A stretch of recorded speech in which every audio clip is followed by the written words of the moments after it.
Good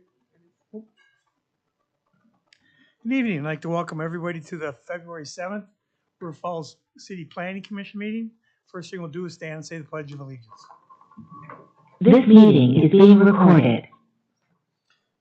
Pledge allegiance to the flag of the United States of America and to the republic for which it stands, one nation, under God, indivisible, with liberty and justice for all.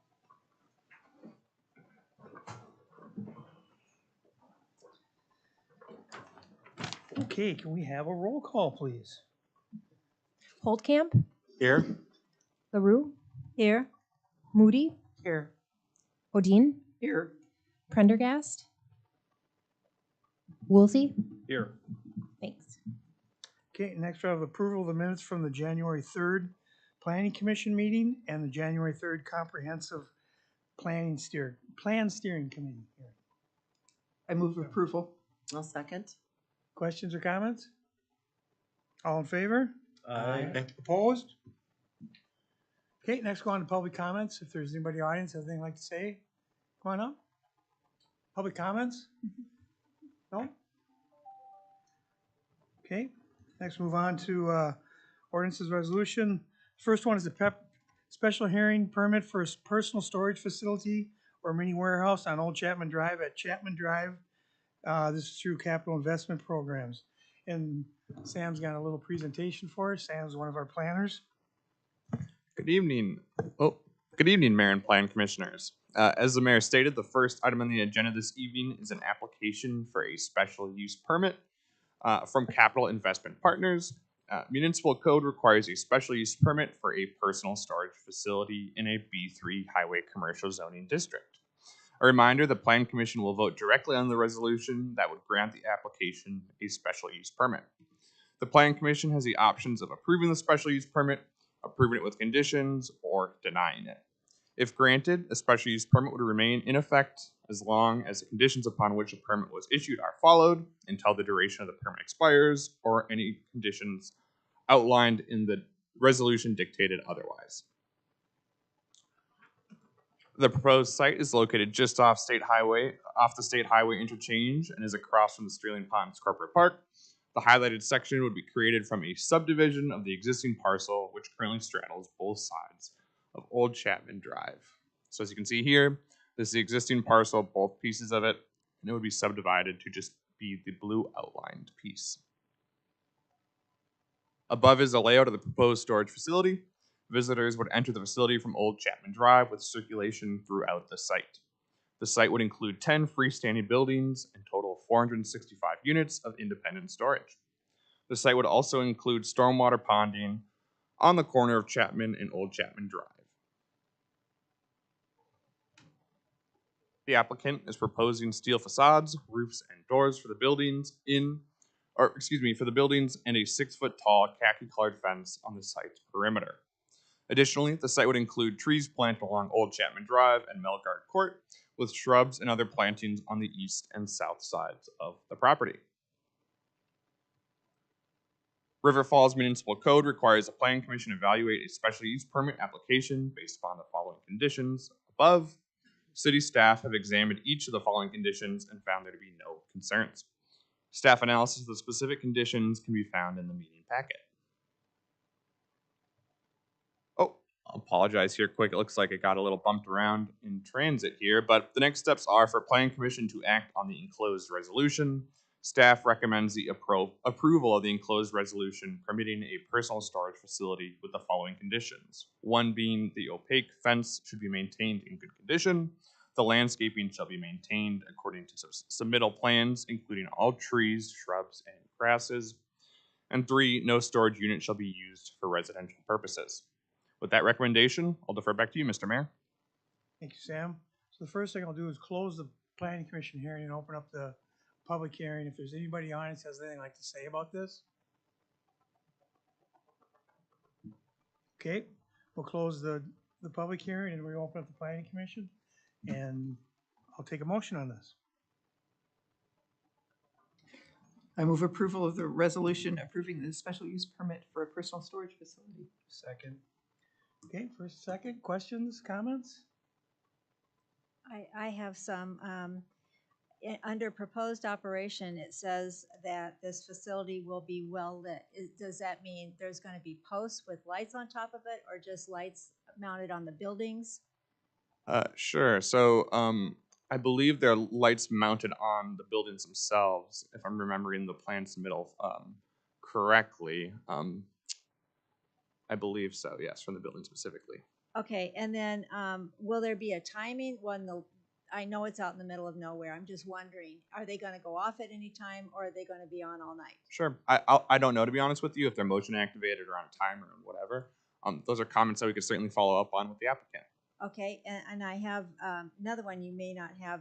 When it talks about it's monitored, 24 hours, is there a human, is it just like there's a film running, or is there, like, actually, if something goes on out there, someone can be out there? Sure. So there's no one who's going to actually be on site, living on site, like some storage But, facilities. I mean, even like in Eau Claire. Sure. In terms of the facilities, I don't know that either, but those can also be notes added. And is there timing, like it's open, you can access it from 6 in the morning till 10 at night or anything like that? Again, operations question we can follow up on. I don't have that information on the top of my head. Okay, And the applicant is here tonight, so they may be able to address those Do questions. you want to come up and answer? It does say in here about it requires a key card to swipe to enter. yeah, So a little bit different on this storage facility. A lot of them may be certain hours in the past that you've probably seen operational from 8 a.m. to 8 p.m. or whatever the time frame may be. Larger facilities, you may see on-site managers. We opted in lieu of that to leverage technology at its finest, in which to put additional investment into technology to have basically key access in which to get in, i.e. the gate to move, kiosks before you come in which to reserve a unit if you so choose to. So from an access point, it's completely secure, right? So you have to have access credentials in which to get through the gate in which to access your unit with 24/7 surveillance camera. One of the companies that we're currently looking at is Open Alliance Technologies.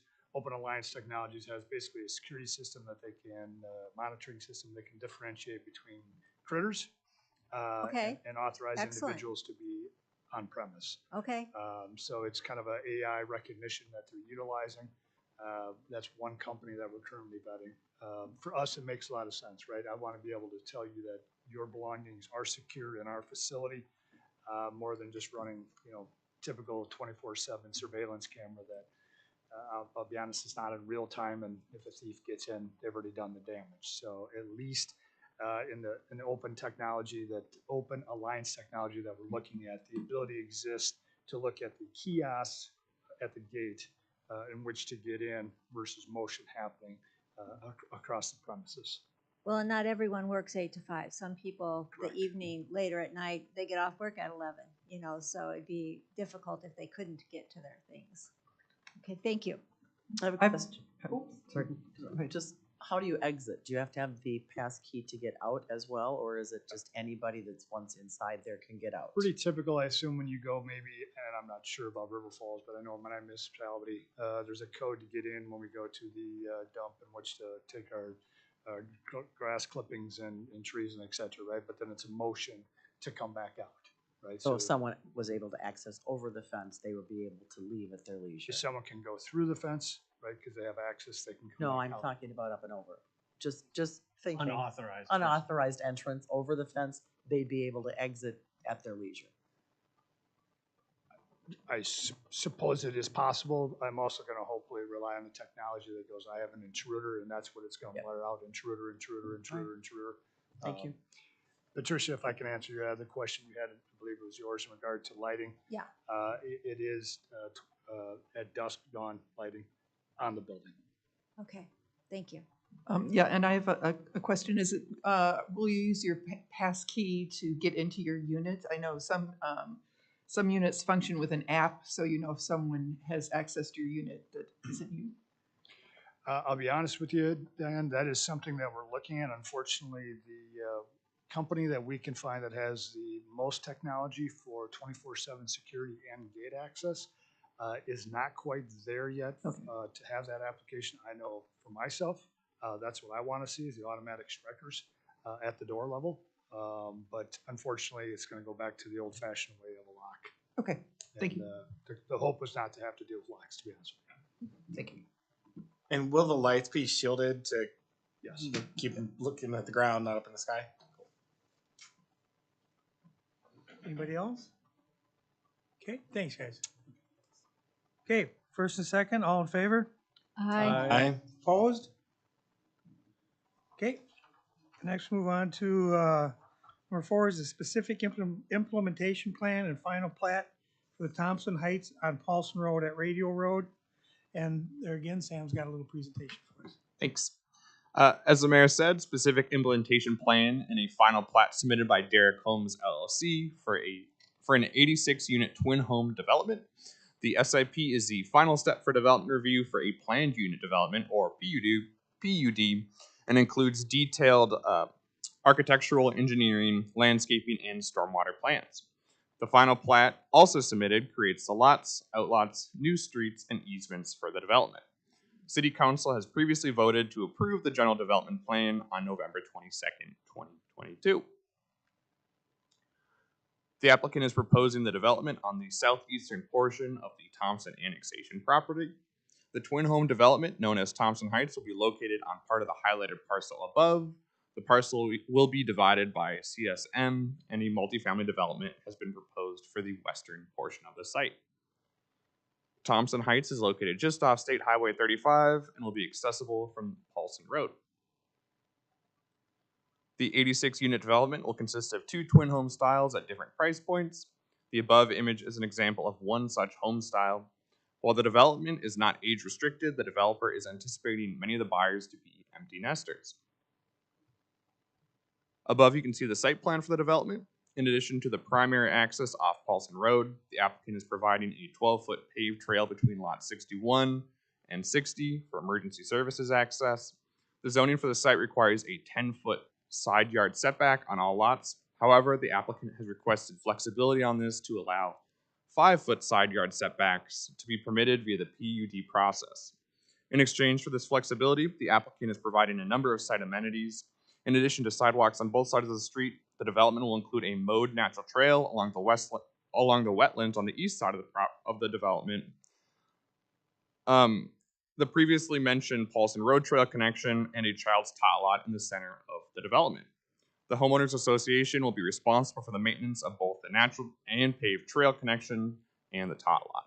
Additionally, the HOA will be responsible for snow removal on all the sidewalks and the stubbed future road connections on the south and the east sides of the development.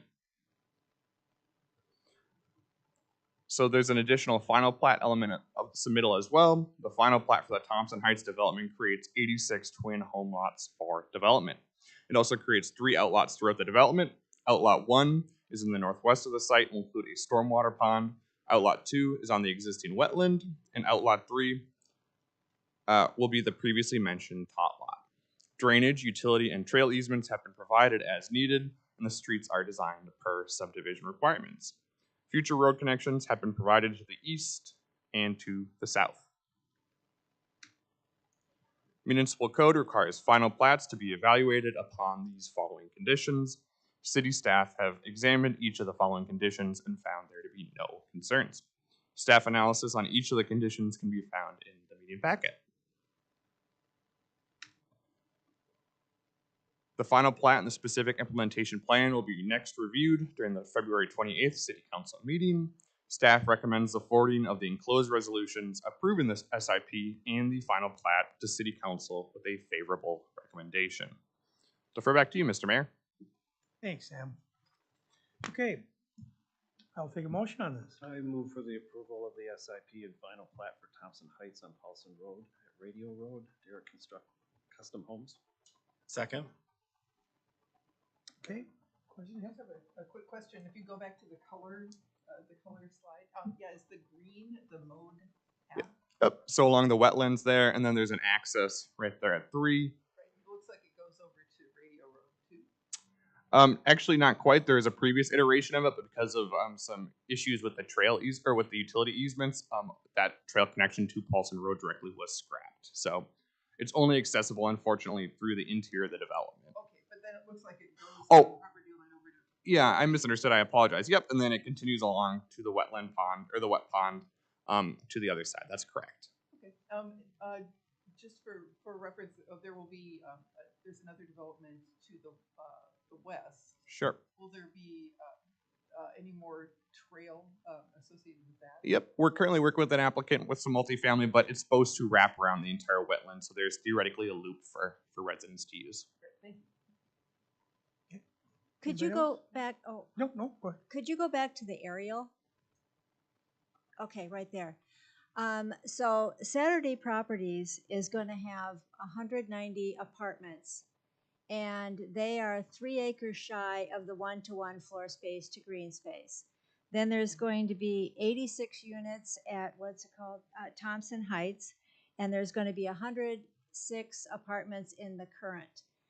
It's about 40 acres, and that, with the numbers we got from the plan commission or planning process we've just been doing, is about 1,000 people in less than 40 acres. I'm not opposed to the buildings, but what scares me is you can see there's 2 roundabouts in that area when you include the Saturday Properties. You're going to have school buses, children riding school buses, becoming friends, some living in Saturday Properties, some living over in the houses or the other apartments. They're going to be going across the road, becoming friends. They're going to be riding their bikes across the road. I know when I'm in a roundabout, I'm more focused on trying to judge myself, get myself in. Then you add that, Man Valley is going to be developed, and we'll be having commercial driving. I don't know if there'll be trucks depending on what goes out there, but there'll be commerce going back and forth. What are we doing to protect the people, knowing that there's going to be children crossing those roads? What are we doing to make sure they can do that safely? Sure. And I believe there was a discussion on this when we did the general development plan. There was a talk of a mid-block crossing. So there's improved, enhanced crossings at these roundabouts, certainly, right, existing. This was something, based on our conversation, I talked to our engineers about it, and they're actually against mid-block crossings. It's an engineering thing that, as a planner, I don't fully understand, all truth be told, but mid-block crossings are more dangerous than controlled crossings at intersections, especially roundabouts. And so there is some logic behind that. And in terms of just traffic volumes generally, we've done the proper traffic counts necessary, where we contracted with SEH Consulting to make sure that Paulson Road would have the capacity to handle the increased traffic that came from the result of these developments and potential development on Man Valley as well. So, we just did our bike and pedestrian plan and the kind of improved intersection improvements that we'll look to do to increase visibility and safety is certainly something that we could do along the Radio Road roundabouts as well. Everything's in the cards, but from just a standpoint, the preferred engineering method of travel for pedestrians and bicyclists at this site is to cross at the Radio Road interchange, Paulson or Radio Road interchange, I should say, and not at the mid-block. So it's certainly been something that's been noted. Yeah, but this is why you shouldn't allow engineers to do things, because they don't understand how people actually live. Sure. And kids are going to go right across. If the 2 driveways are straight across from one another, as they're proposed to be, they're going straight across. They're not going to the corner and then back down to the entrance. So I agree, we need something where those 2 driveways intersect, maybe like a median island in the middle or something, because that's where the kids are going to cross. Sure. And increased signage or median island, like you talked about, and enhanced crossing, those are all in the cards of what we could do, especially as we see development in this quadrant of the city. So, Well, to add insult to injury, God forbid they have friends over in Sterling Ponds, because then how are they going to get there? Which is sad. I mean, it's just access-wise for young pedestrians and bicyclists. So there will be a trail constructed along Paulson Road on the south side that will go from where it ends, kind of by the police department right now in Whitetail Ridge. It'll go all the way up to that roundabout at Radio Road. And then there's an existing trail already on the other side. So that will allow people on the south side safe trail access up to that roundabout, over the bridge to Sterling Ponds. And then for the Saturday Properties, we are having them install a trail connection that will go from their entrance on the north side of Paulson up to that roundabout as well, to provide safe off-road passage for bicycles and pedestrians. And then similarly, for the multifamily on Radio Road, we're having them do a trail extension from that roundabout south to their development to get people safely to that trail network and connections. And those paths are well off the road, like the other ones are right now. That you've got plenty of. You're not like a curb and you're on the street. Yeah. Correct. Okay. Yep. So like Emily said, it's not a perfect solution. There's certainly the risk of folks or of kids crossing right at the intersections, but we are providing the shared use path, nice, like Patricia pointed out, off-road trails that are significantly separated from nearby traffic as well. And will those be cleared like they clear the bike paths in town? So that'll be part of that as well. Oh, excuse me. Anything else? Just a comment on it. It's an HOA, right? A homeowners association. I can also see children from the current, or now Saturday Properties, they're going to have a pool over there. So I can see being a friend, you go to the pool. But as far as on the other side, with the HOA, the homeowners paying to keep things nice and a trail mode and all that kind of stuff, is there any anticipation that we're going to start seeing residents who are paying for it say, you can't come, we pay for this, and you're dropping your candy bars and whatever all over the place? Sure. I mean, it's hard to predict human behavior, Yeah. certainly, but the mode trail is certainly intended to be a public Okay. amenity for not just residents of the Thompson Heights development. Okay. Thank you. Okay, first and second, all in favor? Aye. Opposed? Okay, next, Emily's got a report for us, community development, the 2022 Community Development Annual Report. Thank you. Good evening, Commissioners. So before 2023 gets too far along, we wanted to share some highlights of the important work that was completed in 2022. So the department worked on a number of projects related to the city's strategic initiatives. The identified strategic priorities included connected community, economic vitality, ensuring financial stability, and quality municipal services. So this list was the things that the city focused on. A lot of these are engineering related infrastructure projects. So the North Sewer Interceptor was completed. The North Water Tower is under construction. The North Utility Loop is part of the project that will go past the development we were just talking about, which will provide a sewer and water connection there. The Powell Avenue Bridge will be reconstructed because right now the bridge deck is not in good condition. So that will be repaired. South Wasson Lane is going to be reconstructed. That's in the sort of design phases right now. Cemetery Road was a project we did with the DOT, and that has been completed.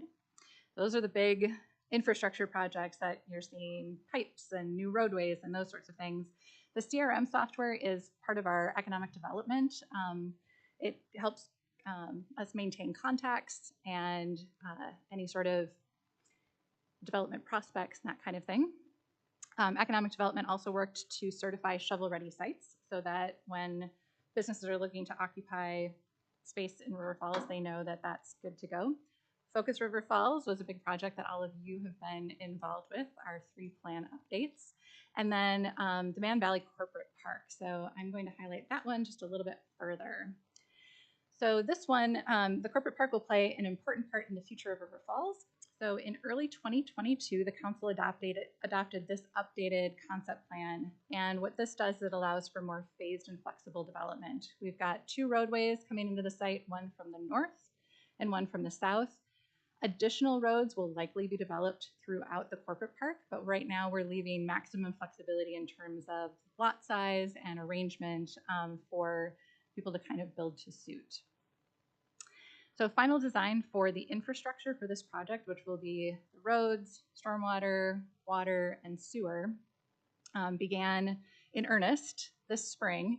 And we're going to be putting those pieces out to bid shortly, and then for summer 2023 construction. So Man Valley's been out there for a while. Winfield has been kind of the only occupant of the corporate park for some time, but we're going to be seeing a lot of activity happening out there starting this summer. So that infrastructure will include approximately 5 miles of water main, 3.5 miles of sanitary sewer, a wastewater pump station, and then, as I mentioned, the roadway, trail, and stormwater management improvements. Take a pause. This is a big project. Any questions on Man Valley? Can you get me a copy of that map? Just send it to me, email. Sure. Thank you. All right, now I'll focus on activity in the building and development over the past year. So permits for single and multifamily units were up significantly from 2021, and permits for commercial and industrial were also up in 2022. And for commercial industrial, last year we saw some additional alteration. The big project was Tattersall. This year we saw the construction of a new building, which was the BOH Electronics. And then with other permits and applications that we've gotten in 2022, we saw the annexation of approximately 80 acres of land to the city, 9 new development projects, and the completion of the Highview Meadows Plat. In addition to the permits listed here, the city approved 28 solar permits in 2021 and 13 solar permits in 2022 for a total of 41 residential solar installations for the past 2 years. And now I'll move on to a number of recent development projects that are either under construction or have been granted initial approvals. So, and these are all projects that you guys saw in the last year. So Dawes Place Phase 2 was for 70 units. Lake George Lofts for 32 units. The Uplands for 106 units. Saturday Townhomes, 190 units. Thompson Heights, 86 units. Oak Hill, 117, South Point First Edition, 29 units, Sterling Ponds 4th Edition has 28 homes, and Highview Meadows has 28 units. And then for the more commercial projects, the Renaissance Academy at Cemetery Road for about 10,000 square feet for a new home for the Renaissance Academy, and BOH Electronics at 45,000 square feet up in Whitetail Ridge Corporate Park. We weren't done with that, more projects. So in addition to what you can see around town, staff worked to complete work on the biennial budget, which supports all of this work. And then for Kinney Corridor Plan implementation in 2022, the city was contacted by the U.S. Army Corps of Engineers regarding a grant program that may assist with the implementation of the plan. After further investigation, the Utility Advisory Board and City Council voted to enter into a study with the Army Corps to determine the ecological benefits and feasibility of removing one or both of the dams and restoring the river. So the study will begin in early 2023, take about 18 to 24 months to complete, and then at that time the City Council can determine whether or not to go ahead with the preferred alternative recommendation from the study.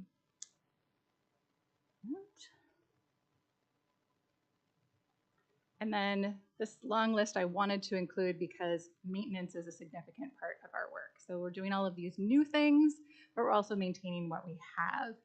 So there was chip seal, fog sealing on residential roads, including Rolling Hills, along Cedar Street, Spring Street, and some other areas around the city.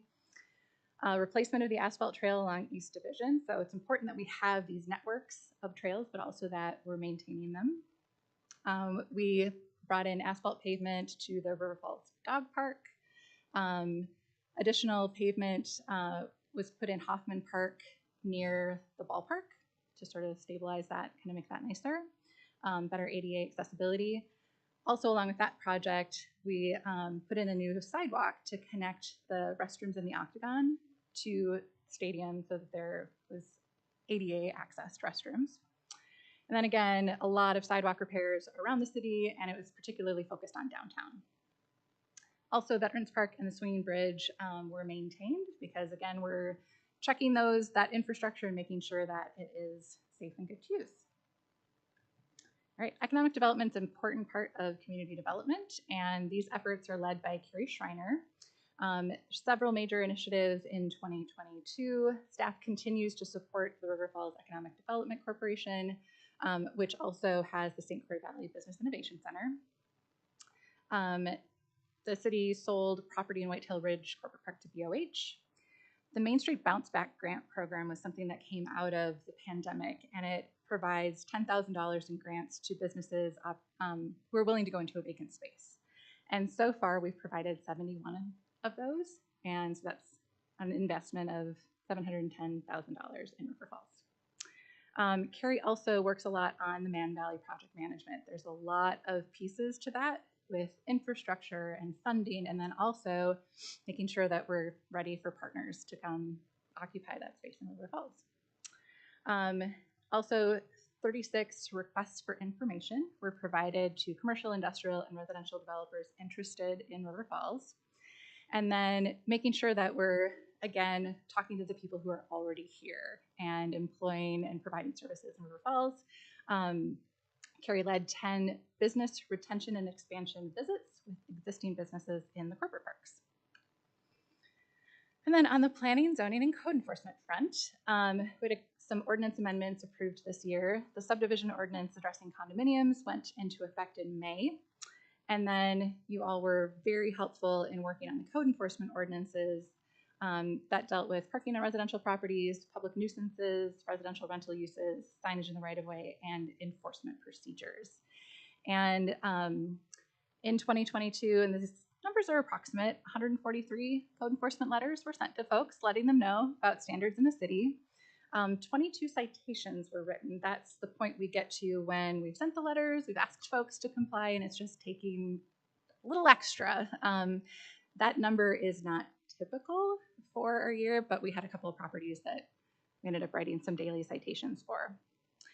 And then we sent 37 letters out to various organizations in the city about these changes to sign placement in the right-of-way so that folks would know if they're doing a fish fry or have a special speaker or a tournament going on, that they would know where they should appropriately put those signs.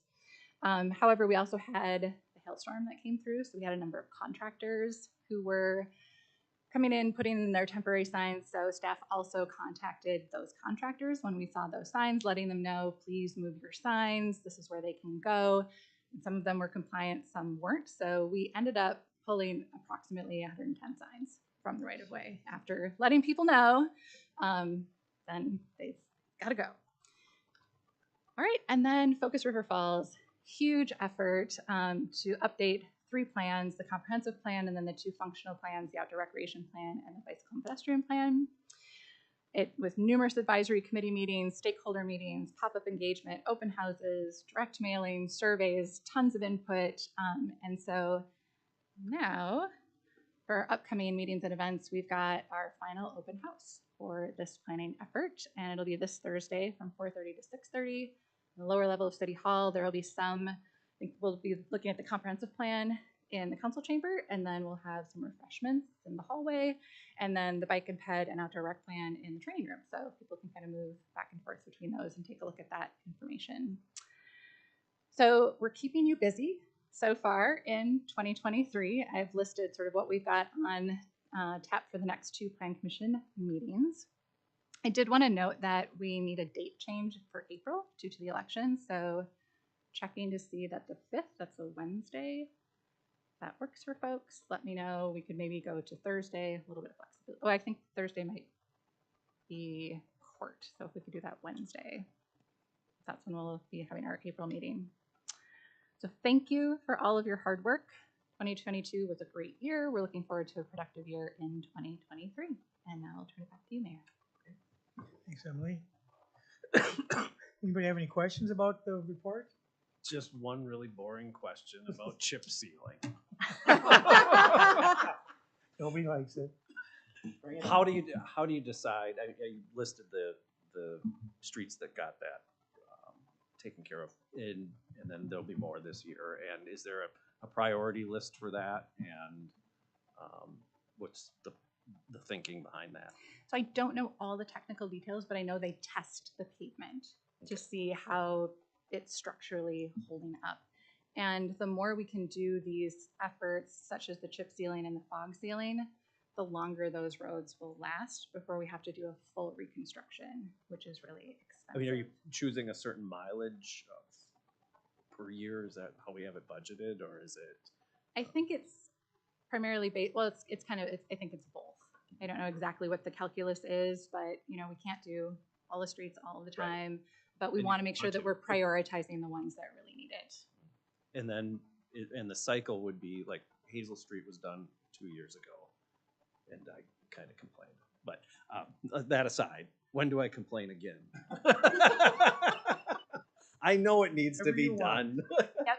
I'm gonna have to get back to you on that, but I have a sense that it makes the roads last for quite a while before we have to get back to them. Right, it seems like it's fairly new way of doing it, so. Yeah, and I know it can be an issue because they put the sticky tar down and then the loose rock and some of the fog seal stuff can get up on your car. But and dog stuff, walkers but don't like it, and neither do the pets. It's a mess, but we save a ton of money on the roads. Yeah, I know, I just A like ton. wondering how long that lasts, and so that's. I'll get back to you on that specific number so you can just set your mind at ease or be like, okay, I'm marking don't my have to- calendar for it's coming back Right. around. Which calendar year will I? Yeah. Okay. Okay, thank you. If a citizen wanted to find out what the budget is on anyone, just say on implementation of the North Sewer Intercept Plan, they want to know how much did we budget that for and where we're at in that project as far as what we've spent and what we project we're going to spend. Is there a place on the website that someone could kind of follow? I think we have very basic information about projects on the website. I don't know that we go to that level of detail, but they can certainly contact our engineering department if And they're just say, interested in where are that. you at? How much have we spent on this and how much are we going? Because I know that the North Tower, the water tower is going to be big. And do you have any clue as to when the biosolids facility is going to start showing up on our budgets? I do not, Okay. Mr. Mayor. I don't know if you know what the timing is for that project. I can get back to you on that. Okay. Thank you. Most major projects like the water tower and that, Yeah. that'll be either in our budget or in the CIP plan, which is all online. Yeah. And so if someone wanted to do that, they would need to know, okay, because I've tried our website. Our website's a little cumbersome. Yeah. But the internet, just call Yeah. and someone can tell you. Because I would spend 20 minutes. Yeah. I can't find it. Okay. Would you like a motion to adjourn? Perfect. I would like to make a motion to adjourn. Second. All in favor? Aye. Opposed? Okay. Yeah. That's what you waiting for, Luke? Oh, is it me?